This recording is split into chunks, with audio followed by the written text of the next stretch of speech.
My name is Luis Serrano. I'm with Legal Corps. We helped organize this whole event. I am the Inventor Assistance Program Director, so I help low-income entrepreneurs and inventors get patents. So that's what I do. If you want questions, come tap me on the shoulder during lunch, and I'll tell you all about it. So Agent Kraus and Bill had to run, but we're lucky to have a couple extra people on the panel today, Sarah Ratner and Melissa Krasnow. So I'm going to let you two introduce yourselves a little bit before we get started. I'll start with you, Sarah. Sure. So I'm Sarah Ratner. I'm the Senior Vice President of Compliance and Corporate Systems at Red Brick Health. Red Brick is a wellness company. We provide a software solution as well as live services such as telephonic coaching. There I'm responsible for our IT, so our networking and data centers, government programs, so Medicare and Medicaid, our cybersecurity, our procurement, trying to think what else, kind of a jack of all trades, I guess.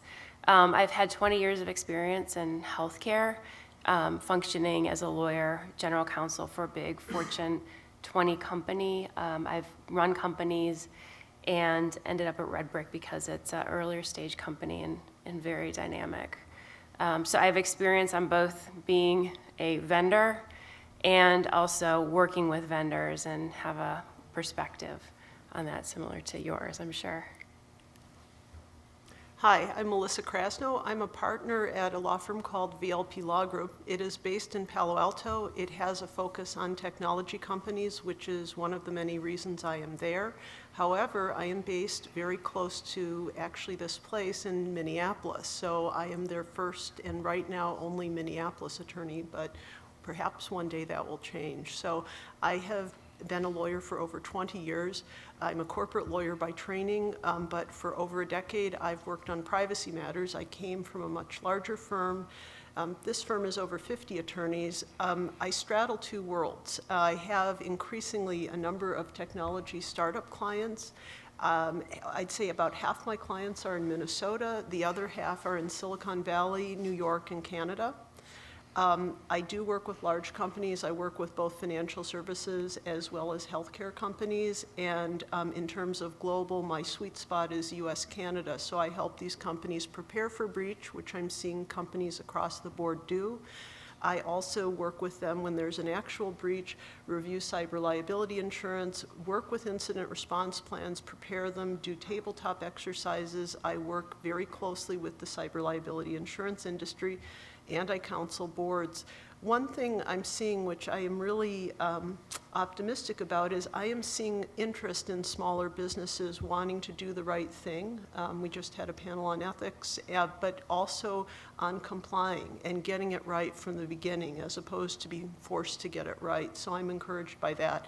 And one last thing, there's a lot of regulation, and one of my goals, I'm in a different business model firm. I set what my rate is, which is an agreement. It's client by client. One of the things I'm working on is developing a suite of deliverables. I call it sort of a cybersecurity toolkit. And one thing I am going to see going forward, I think, will be this European privacy regulation, the GDPR.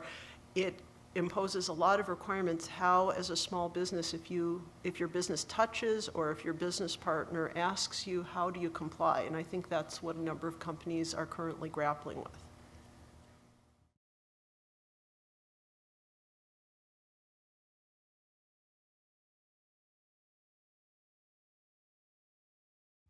I'll start just really briefly. I'm anxious to hear from those folks that have done a lot of acquiring those services and possibly offering. But I'll revert back to making sure you understand what's important. Understand your business from my presentation. Think about what's important to you. What kind of functions, what kind of capabilities would you need from these providers? Because there are providers across the space, and some are really good at cyber, and some are good at physical, and some are good at. You have to understand what you want, what you need based on your risk, and then narrow the field that way. And then secondly, this is a trusted partner. I think I said that at least once in my presentation. Look for people that are partners with you, not just service provider in terms of financial transaction. Look for people who you would trust to bring in when there's some really damaging potential thing going on, that you would trust to have your back, that would bring the right level of service and the right kinds of services. So I look at it as a relationship more than anything else. That's my perspective. I completely agree, and I'm outside counsel, and I was asked to pitch a company. I got the engagement, and actually, in my presentation, I said, whoever you use, whether it's me, that would be great, but you have to be absolutely comfortable and trust this person in particular. Now, this is for legal services. You have to know if you have a crisis and you're going to contact, they're going to look at their email, pick up the phone, however you communicate with them, and they're going to be there for you and do the right thing. And that's an intangible, so I'm piggybacking off that. One way I wind up getting work is through word of mouth. So in other words, this person has worked with X, they like X, here's why. And it's happened geographically. I've been getting these referrals, in fact, through Silicon Valley, through a client I work with, and they said, who do you know? I said, you realize you're calling someone in Minneapolis? We don't care. We got the word of mouth. In other words, that spoke volumes. So you can ask other businesses, and you also have other service providers. You may have an insurance broker. You may have an IT consultant. It's an ecosystem, and we all work together.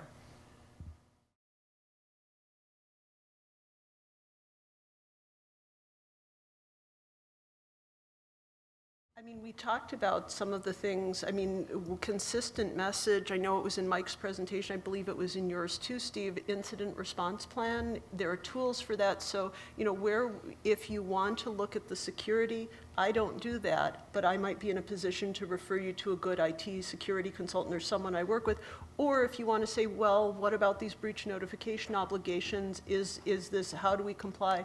That would be, but you would ask around and you would ask people you work with, or come to events like these, ask us who would be suitable for a business of that size. Do you have a security addendum with your webmaster? They're outsourced. Do you have, what would happen in the breach? What if it's their fault? How would they inform you? No, I know. So you pick and choose your battles, and maybe that's a risk. Maybe your webmaster has perfect security. I think in deciding who can help you, you have to first start with, well, what am I trying to accomplish? If you're at the point where you are unaware of what sort of technical security measures you have in place to protect your business, you probably want to talk to a security consultant, somebody who has that the familiarity with the standards that Mike was talking about, that understands how the computer systems work, understands technical means of protecting data.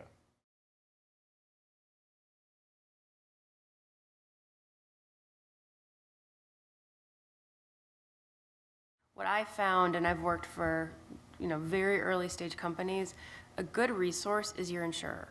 And that's a great place to start if you don't have a lot of resources to work with, and they can help navigate before you invest in a very expensive consultant, and security consultants are the most expensive.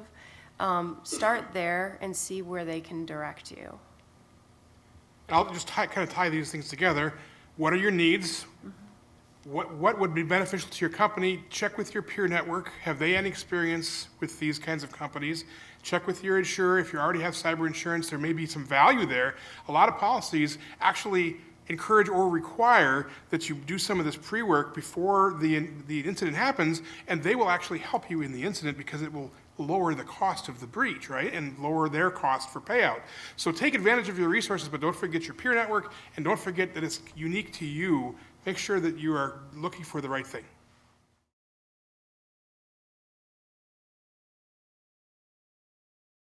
So I think increasingly the cyber liability insurance market, maybe not that small, but whereas it was more focused, and I think larger organizations generally have procured those policies, the insurance companies and the brokers are now looking to the small to medium-sized market. So don't think that you're not. In fact, you are the focus. And they are developing new insurance products. And so it's a cost. It will, how much is your premium? What coverage? The policies are not cookie cutter. They vary.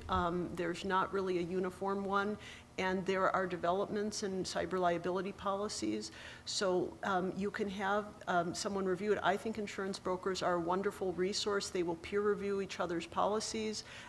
They do great things in terms of customer relationships, and they want this business. at a minimum, consider it. Even if it doesn't turn out to be right for you, you find out the steps you have to go through to get it. You don't just say suddenly one day, I'm going to get a cyber liability insurance. There's an underwriting process, there's a risk process. The insurance companies are doing this, and they also want to make sure the risks they're taking on are appropriate for the costs. One other point, increasingly in these third-party contracts, in the healthcare area in particular, I work on business associate agreements. No matter how large or small, I am seeing the business associates who are the service providers to the healthcare entities or the covered entities, they're being required to say, we have cyber liability insurance, or even not only do we have cyber liability insurance, it's of a particular amount, you have sent us your certificate of insurance, so you may be forced or persuaded by your business partners through contracts. So that is a trend I'm seeing, and it's not just in the healthcare industry. I'm seeing this also in other industries. It would be in a different agreement, like a master services agreement, and might be it could be invoked as part of the security addendum as well. And much like everything in security, security is a journey. Doing that review and understanding, do I need cyber liability protection today? You don't do that one time. You don't do that today and you forget about it for the rest of your business's life. That's a recurring process because your business changes, the risks change, the threats change, the available protections change. You should do this annually, perhaps.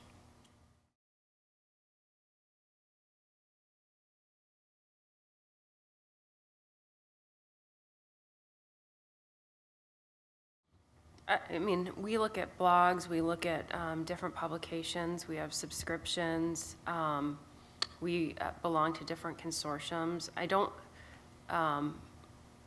think there's a one-stop shop for this.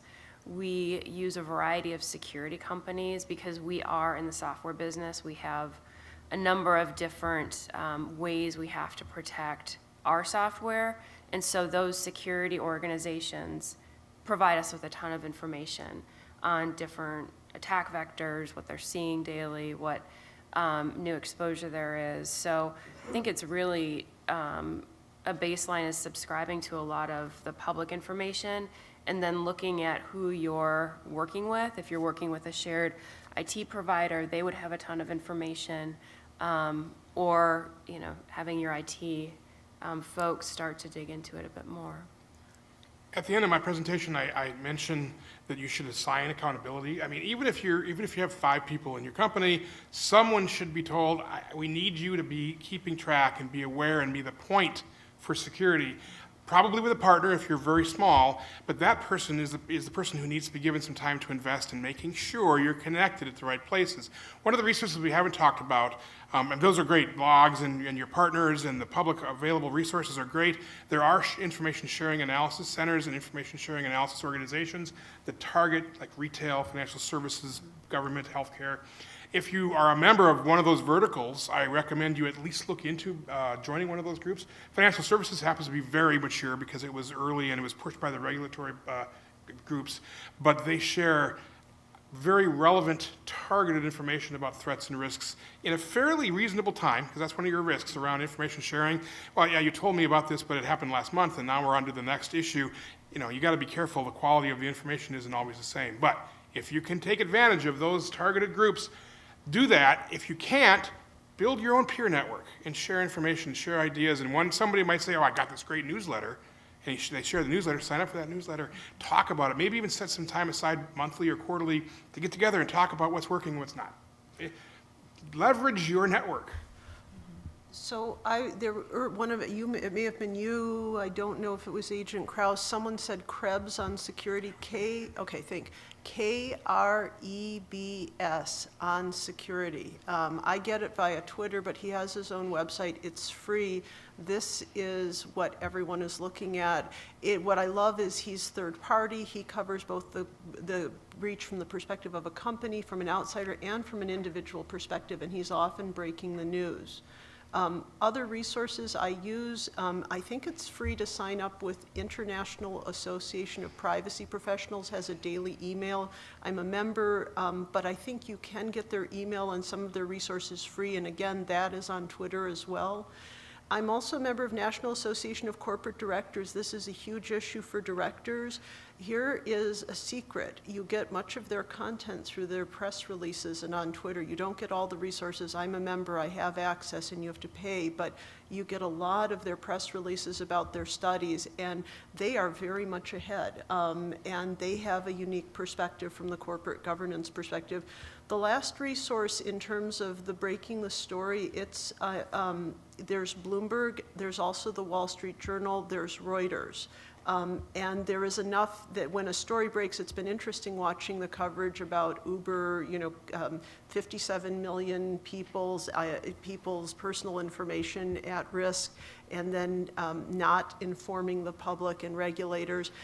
It's been interesting to read the coverage, but if you just if you hear of something that's major like that, you can type it in and then you'll see the different coverage. So I want to make a point about the Uber, because it may be, I don't know if it will result in a change. There's been national breach legislation proposed, and we've had, in other words, one federal law, not state law. Right now, it's, when you do these letters, it's a creature of state law, 48 states plus 4 other places. And Minnesota has one of those laws. There's a federal law. It was proposed by 3 Democratic senators. Who knows where it will go? But what's really interesting, the way the news is covering this is, if someone at a company knows about a breach and willfully conceals it, I wonder what they're referring to. They potentially could receive penalties or be imprisoned for up to 5 years. So if you see that in the news, that's where that's coming from. While that's being proposed, states have their own laws. They're increasing the requirements of those laws and also proposing new legislation. So that is something to look out for. I don't know if the states will continue to dominate, but that's a recent newsworthy thing. And I think it's interesting. It follows Equifax and Uber.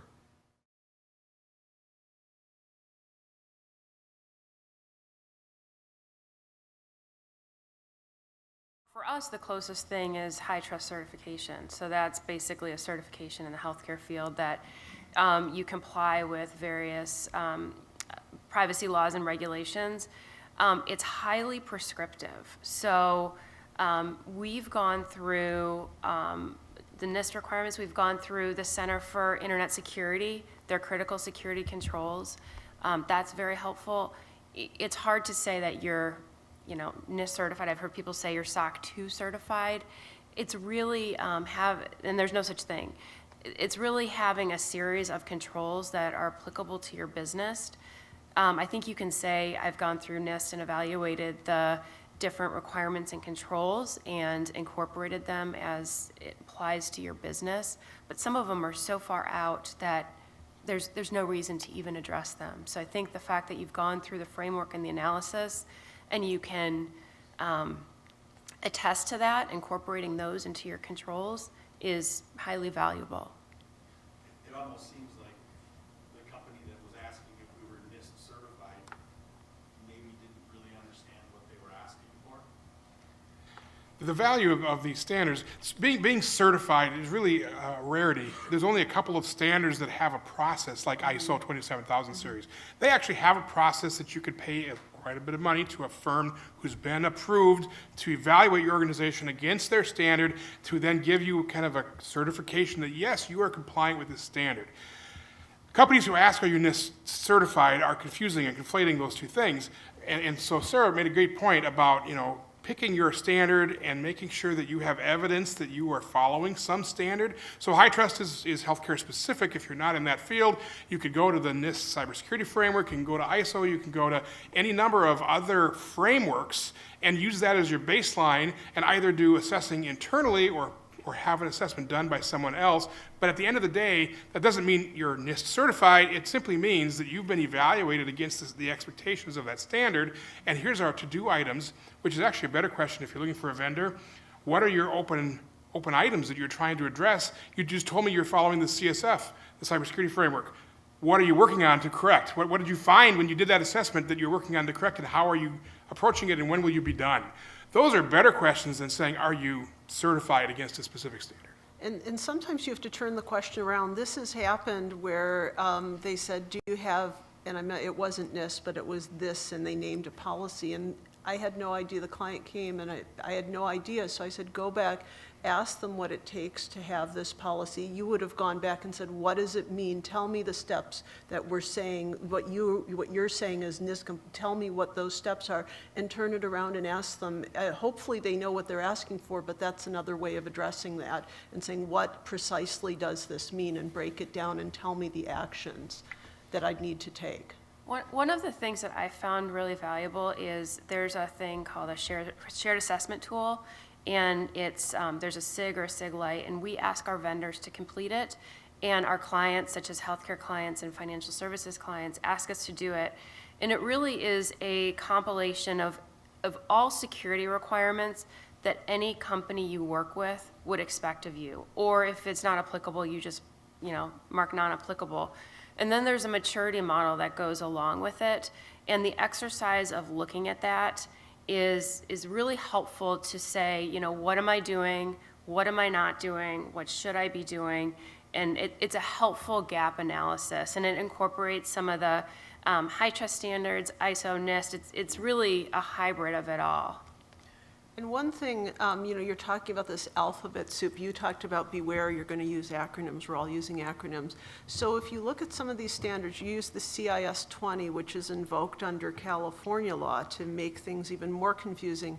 They will sometimes show a mapping like this is the ISO standard, this is the NIST standard, this is the CIS 20. And there are commonalities. They're different, yet there are commonalities, so that's another thing. But yes, we are dealing in a world with a lot of different standards, guidance, laws, contractual requirements. I think the first thing is actually declaring it a breach. That's really, that's a legal determination. And we're very cautious about working through the framework to make sure it actually is a breach, so you don't kind of sound the fire alarms. And then I think for us, maintaining, our ethical standards, as was previously discussed, notifying our client within the time frame that they expect and sooner, if possible, and doing a full gap analysis and coming to them and giving the impression that things are under control, we know what's going on, and here's what we can do as next steps. So there's a timing issue to this. I'm on the receiving end of a lot of, I never can predict when I'll be called or emailed or by who or where they are. And so I get these calls and they're engaging. So to engage anyone on the outside, whether it's an attorney, an IT consultant, some states are requiring by law credit monitoring. It would be a practice previously, but by law, states are requiring it. And I see that as a trend. So part of your preparation when you're talking about the incident response plan is having whoever your external advisors are under contract, because to engage someone, so for an attorney, I have to go through a conflict check. I then have to have an engagement letter. I have a new business committee. It's actually, this I think is the norm. For credit monitoring, you just don't snap your fingers. You have to find a vendor and they have a contract, and usually the contract is looked at. So you may not have time. So it's imperative before you need them to have the relationship in place. And I think we talked at the beginning of this panel to have a good relationship. So you may not need them now. There are a lot of vendors who will enter into a contract and they're not going to require you to automatically pay them. In other words, but you have that contract in place. It is a timing issue. I can't tell you the number of times, or to engage a forensics firm. If you have cyber liability insurance, they have what are known as panel counsel. They're listed, but they're that's one of the benefits of having that. You can use them. You don't have to use them, but if you don't want to use them, you already have your preferred vendor. You have to create an exception. So these are sort of the practical things that you don't think about when it happens. And also law enforcement. Do you know how to contact the FBI, Agent Krause, the Secret Service? Do you have the other key that I often see missed, and this is so much of business is based on contracts. So let me give you the classic example, a credit card breach. Well, guess what? I don't think any companies here, tell me if you do, process your own credit card transactions. You use a third party.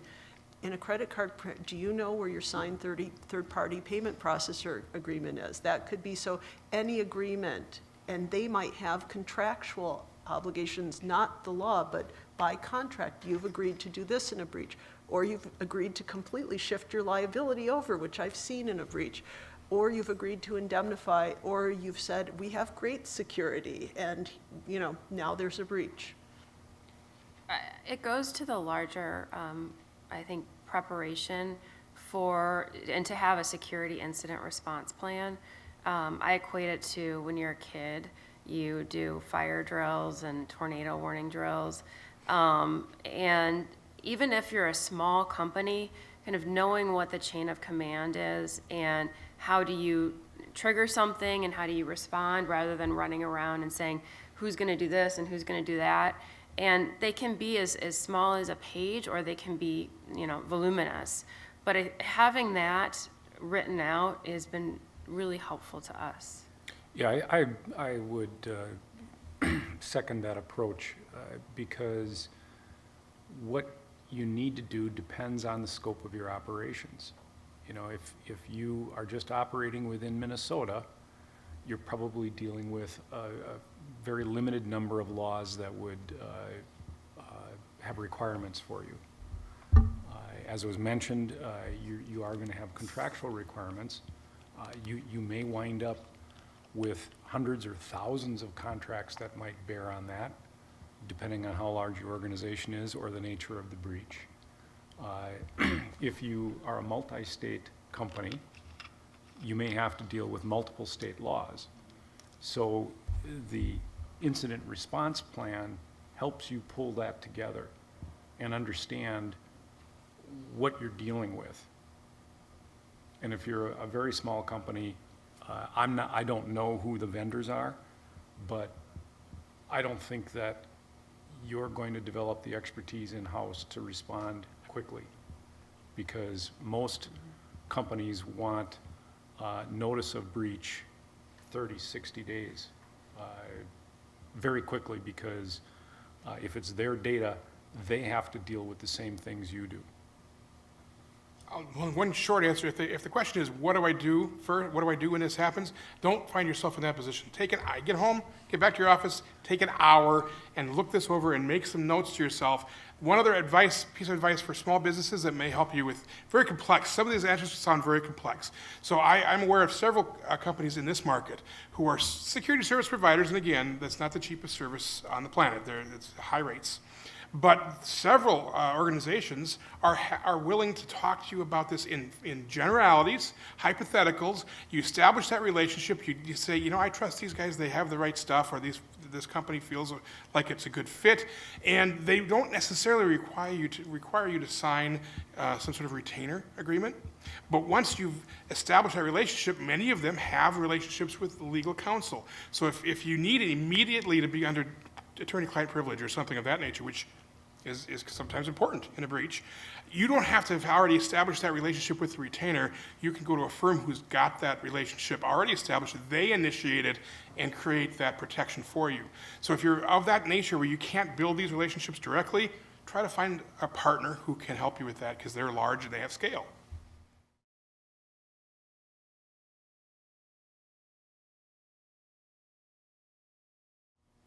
I think for us, we have a mobile app and we do penetration testing on it because there are different attack vectors. And also if they're web-enabled apps, you're gonna get the same vulnerabilities that come across. It's just, they're not as apparent to you. And so I think, in my perspective, you should be scared, but make sure, you know, your device management is appropriate. There's updates that are being made, and that you're aware of kind of how it's operating within your network and where those vulnerabilities exist. The fact that your organization has retained some control by purchasing and providing the devices gives you a lot of leeway in patching and expectations and usage requirements. Using a mobile device management or enterprise mobile management platform can really help enforce. You can't load things on there that we know are risky. You can't jailbreak or destroy the security of the device so that people can load their own fun games or whatever they want to do. You're well ahead of the curve. As far as whether you should be scared, yeah, I mean, think about the usage of PCs versus mobile devices. they're converse. You know, the PCs have gone off the edge, mobile devices are skyrocketing, and then developers have figured out, that's, meaning developers that are malicious developers, have figured out that's where I can make some more money. It's an untapped market. People do their banking, they do their shopping, they've got contacts, they've got SMS messages that come in for secondary authentication, for their bank accounts, for purchases, et cetera. If they could get into that system, there's a lot of opportunity. There's ransomware now, because a lot of people, especially consumers, are very attached to their devices, and if they locked up, they would, in a heartbeat, pay $500 to open that device if they haven't done good backup, which, you know, how many people do. So, yes, you should be scared, but the fact that you're prepared with the management, you're probably in a good position. There's another risk here that you have to think about. I'm assuming that your question had to do with whether somebody would use your phones to access your systems. There are requirements, depending on what you're communicating, where you need to use secure email. For instance, if you're moving patient data, you have to do that securely, and you have to do something special to have secure email. And I'm not aware of any really easily usable text system that is secure. I mean, there are systems, but they involve going to a secure location, things that I don't fully understand, but they're hard to use, and they sort of eliminate the speed and convenience of a text. So just think about, what is it that we're moving? Is it regulated? Does it require security for communicating it? And to the extent, I mean, there's all different ways to, you know, hack into a system, even just through phishing. So you could provide somebody inadvertently with passwords, and then they're able to get into, you know, your servers, your databases, irrespective of whether or not they've come in through web or through your mobile phone. So you can use the same techniques to get access. And sometimes the simplest things, I mean, to me, I immediately am thinking, God forbid, what if the employees has lost or misplaced, I mean, a smaller device? It's no different from a laptop.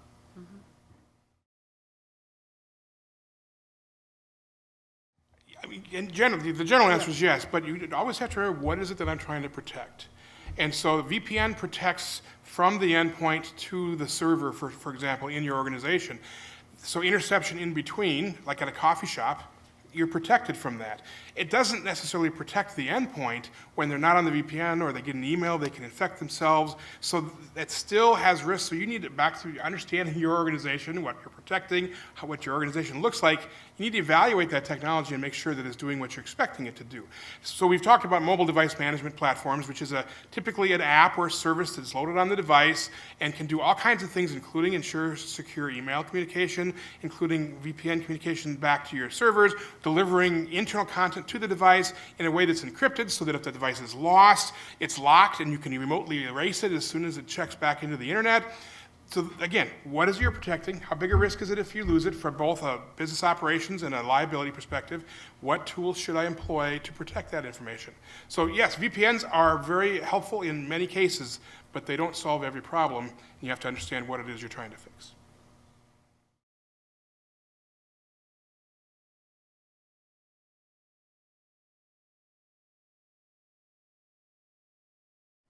I heard a statistic recently that the U.S. is going to spend between 2017 and 2021 $1 trillion on cybersecurity, just investment. That's not breach.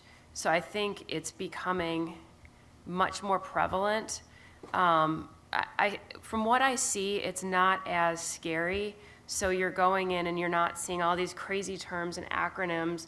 There's a much more kind of structured and a structured framework, and it's becoming more easily translatable to the average business person versus having to go out and hire some highly technical networking employee who can help translate that.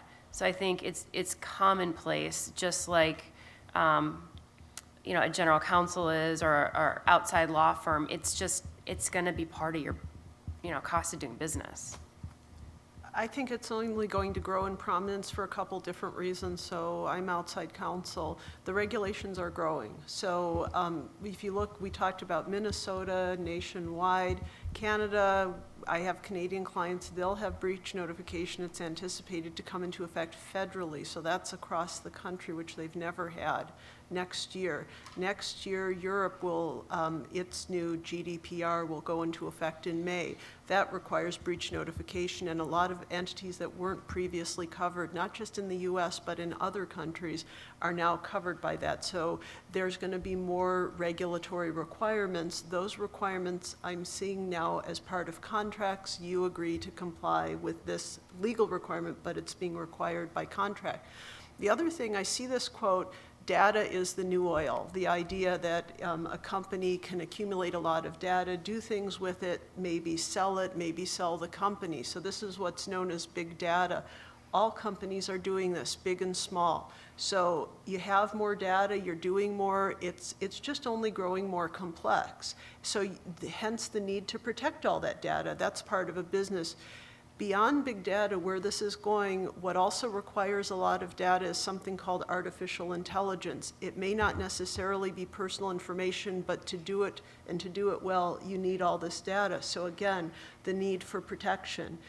It's been interesting to look at cybersecurity over the course of the past year. If you look at the beginning of the year, we had the Yahoo breach, and that was not insignificant, but it was way before Equifax and Uber. And I find that the saying, data is the new oil, well, like an oil spill, you don't think it's going to happen. Unfortunately, it does. It's episodic, and when you have that really big, unfortunate episode, that's when the attention will go up. I hope the attention is maintained and the practices and actions to protect continue, but over the course of the past year, well, if I hear of breach, I'm sick of hearing of breach. I've got breach fatigue. I don't hear that as much now, but I hope even in the absence of a big event, and maybe it will be by contractual partner or more laws, I don't know. I think it might be contractual partner. It's just, we're growing more complex. There's more requirements. It's going to be more widespread. So I have a couple thoughts. On first, I want to respond to that big data, the growth of data. And for a small business audience, here's something I want you to think about. Strategically, think strategically about what are my needs for data in the future. Am I going to be employing things that need a big data pool or a big data lake, machine learning or artificial intelligence? Do I take advantage of that intelligence, or do I plan to in a reasonable time? And if the answer to that is no, think about whether you should keep the data. Because if you don't have the data, it can't be stolen from you, and then you won't be liable. Okay, so that's just one thought for small business, although I don't disagree with anything that's been said. But for a small business, really think about, am I going to use this data? Now, you don't want to dump it all and realize a year later, oh, crap, I wish I had kept that data because I now have a use for it. So you have to step back and think strategically. The other thing I'll share is, I don't know if this is pessimistic or not, but I've come to did breach fatigue? I've had it. 10 years ago, I had breach fatigue. And the Equifax pushed me right over the edge because that's a company that never asked me for my data. I never said, take my data. And at the same time, they have all my data and they gave it away. So it's very frustrating for a consumer. That's my consumer hat is on. But from my protection, I was in charge of protecting data at a financial institution for a very long time. And over the years, it was always protect, keep the data, keep people from getting at the data. And yes, you should still do that, but now I look at it a little differently. The data's out there. I have trouble believing that nearly every piece of important data isn't somewhere out there for criminals to get to because of the quantity of data over the last 3 to 5 years. So we should maybe look at security differently. Instead of only focusing on protecting it, we should also be thinking about how do we do things that impact consumers, like authenticate people. For crying out loud, can we stop using the Social Security number to identify a person when it was designed and implemented so you could get Social Security benefits, and that's its purpose. It's not to define who you are or identify you. It's out there now. 2/3 of American adults, they have their Social Security out there only from Equifax. So what do we do to protect our assets? How do you authenticate your customers? Are you putting in tools that don't rely on things that are already compromised? Are we putting in other controls that, again, looking at how we do business, and this isn't a problem you can solve individually, although you should be thinking about it. The industry, across all industries, need to think about it. But we just need to change our perspective, in my opinion, and start thinking about how do we protect the end game, the money in the account, rather than the data itself that lets them get to the account.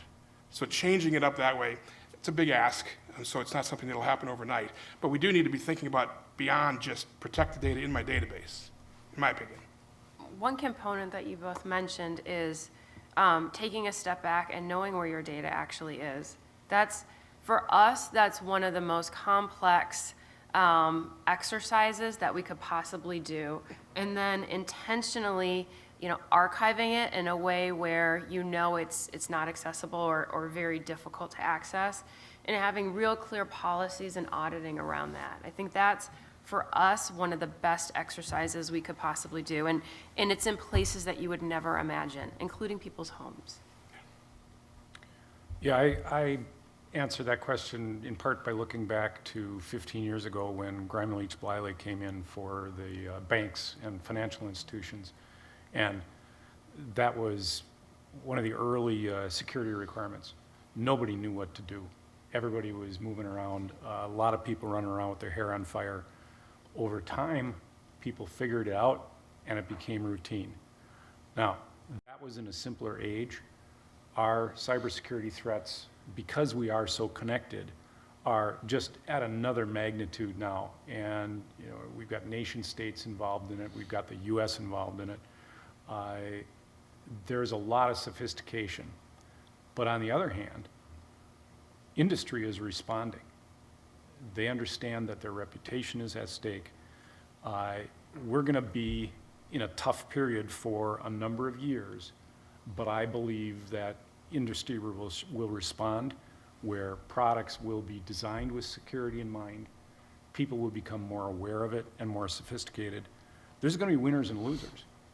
And if you don't do security and you're unlucky enough to have a major breach, you're going to be a loser.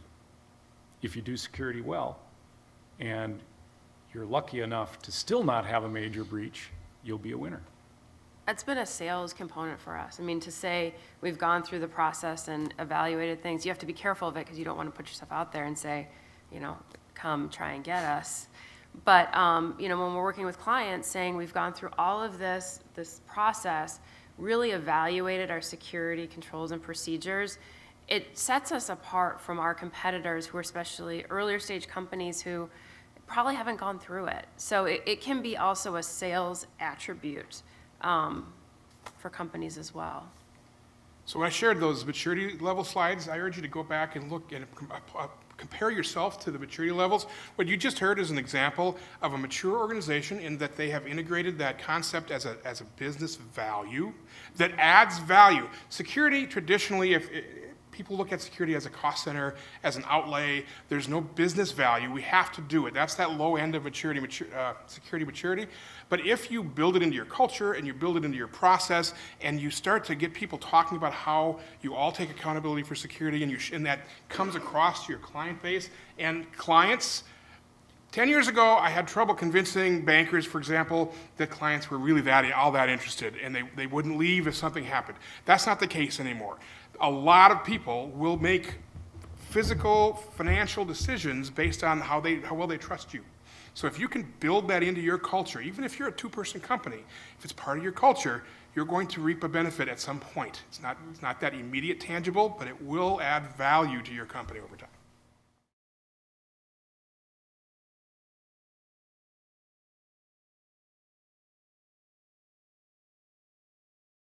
We use AWS, their Glacier product, which is basically like, backing it up and putting it in a place where it's very hard to get to. And I like that because we're also, we don't need to access the data. We retain the data if we ever need it, and we also push off some of the security requirements to AWS. So we shift the responsibility for a certain amount of our data, which, you can argue against, but for us, it's helpful. Make sure that it meets your needs. I mean, I sound like a broken record. Make sure you understand what you're trying to fix. So if it's instantaneous updates so that if a machine fails, if a hard drive fails, that's kind of a classic example, that I can get that restored within 15 minutes. Otherwise, I've got an employee sitting at a desk for half a day or longer, not productive. So that's one fix, getting it instantly connected. That means it's real-time connection, and that's great. unless you have ransomware and it's not designed properly, and it just immediately encrypts the backup, and now you have no protection because it encrypted the hard drive and the backup. So designing the system is important, and you may need a partner to help you understand the complexities of that design. So it's not an easy question to answer, but there's always value in understanding your backup opportunities. Because it's not just ransomware, that's just kind of the newest issue. Hard drives fail all the time. And you have a recovery point objective and a recovery time. How long do we have to type things back in? There's all kinds of complexities. So understanding what you're trying to protect against and then designing a system that does that. And cost for a small business, AWS, depending on how you're using it, can be incredibly expensive. So figuring out what your alternatives are and, what you're trying to protect is critical. Because AWS is really sexy, but for us, it's very expensive. Yeah, but I'm saying, the cloud. I want to add one thing that we don't miss something. Any outsourced service to cloud, default is not your answer. So when you go to the service and say, how much does it cost? They're going to give you probably the price for their basic service, which probably won't include any of the security services. So always remember, even though you're offloading some of the responsibility for functional maintenance for security, you're still responsible for all the security of that data. Look at the contracts, Steve said that. Make sure you understand what you're buying.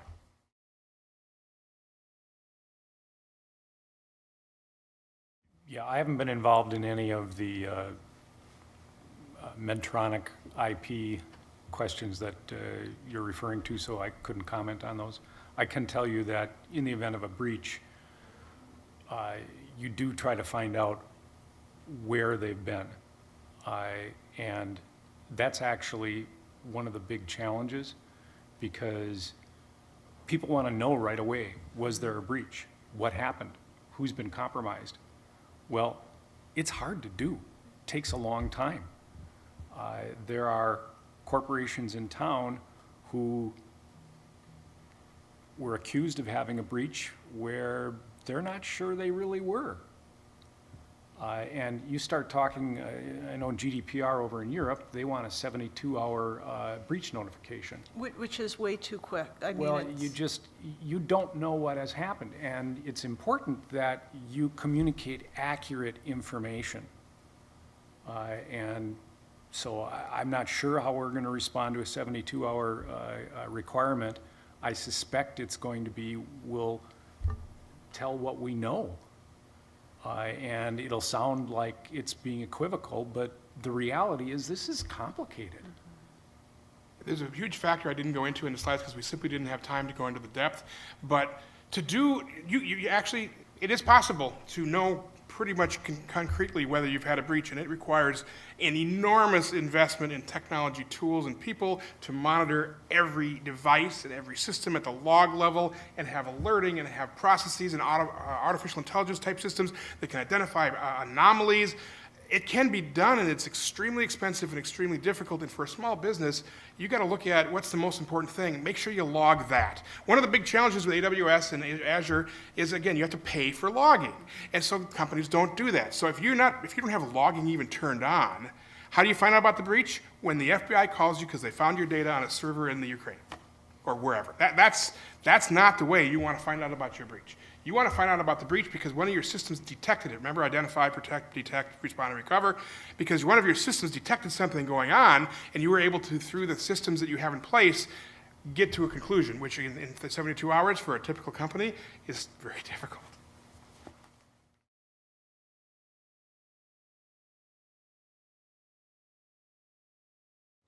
I'm looking at blockchain technology, but not in the way you're saying, and I'm reading a lot about it.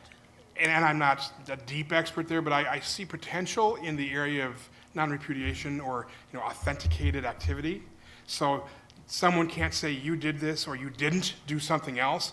The blockchain provides a mechanism for validation of any activity you want, including automated activities around contracts. That's why I asked about the contract stuff. So there's opportunity, but in terms of protection, think about blockchain protection in the encryption world, because that's really what it is a use of encryption. So wherever you use encryption, you could potentially leverage blockchain. It's a tougher, I see it really more of an opportunity for growth of frictionless transactions, rather than an opportunity to protect things other than authentication of an something you've done.